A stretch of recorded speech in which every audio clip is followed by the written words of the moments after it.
आप देख रहे हैं आहट। मैं आपका दोस्त गौरव वापस आया हूँ एक सच्ची कहानी के साथ। तो चलिए बढ़ते हैं आज की कहानी की ओर। यह एक चौंका देने वाली घटना है जो 1950 में घटित हुई थी। उत्तर प्रदेश के रानी बाजार गांव में एक राम प्रकाश तिवारी नाम का आदमी रहता था। उसकी 5 साल की लड़की थी। उसे कैंसर की बीमारी थी और उसकी कई जगह से इलाज कराने के बाद भी वह जिंदा ना बच सकी। एक दिन रात के करीब 1 बजे उसकी मौत हो गई। उसी रात को एक दूसरे गांव में मोहिनी नाम की एक औरत की ट्रक से टकराने की वजह से मौत हो गई। मृत के परिवार वाले लोगों ने उस औरत का दाह संस्कार कर दिया। दूसरी तरफ जब रानी बाजार में उस मृत लड़की को दफन करने के लिए जंगल में जा रहे थे, तभी अचानक रास्ते में उसके शरीर में कुछ हलचल हुई और वह उठ खड़ी हो गई। लोग यह देखकर डर गए और तुरंत वहां से भाग गए, लेकिन बाद में उस लड़की को जिंदा देखकर उसके परिवार वाले लोग बहुत खुश हो गए।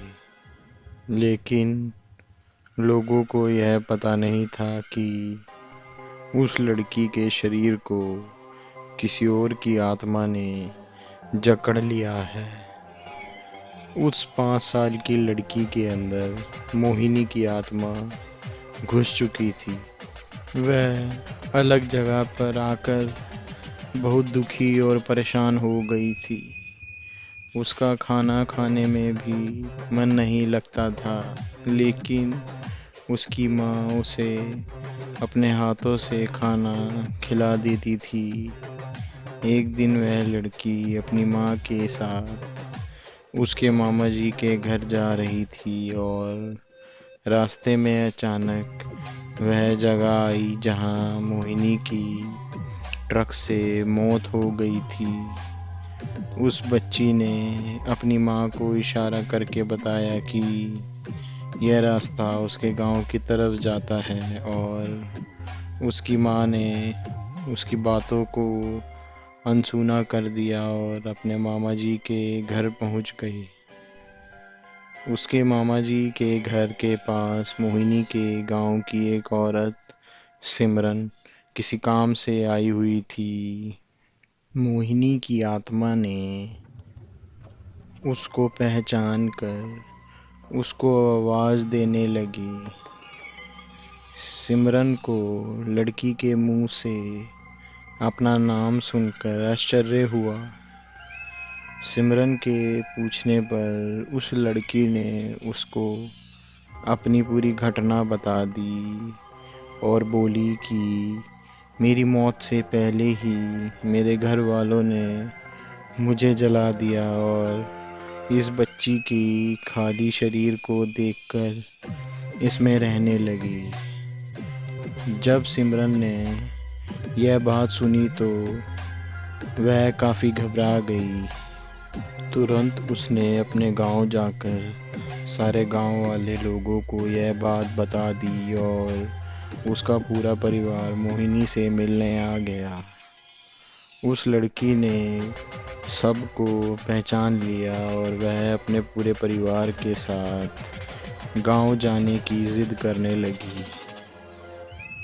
उसकी बात सुनने के बाद गांव वाले और उसके परिवार वाले काफ़ी घबरा गए थे, लेकिन अपने साथ गांव ले जाने के लिए राज़ी हो गए और वह अपने पूरे परिवार के साथ अपने गांव चली गई और उसने वापस रानी बाजार आने के लिए मना कर दिया। लेकिन लोगों के समझाने पर वह मान गई।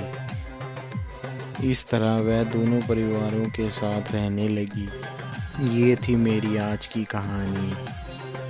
मैं आपका दोस्त गौरव वापस आऊंगा एक और सच्ची कहानी के साथ।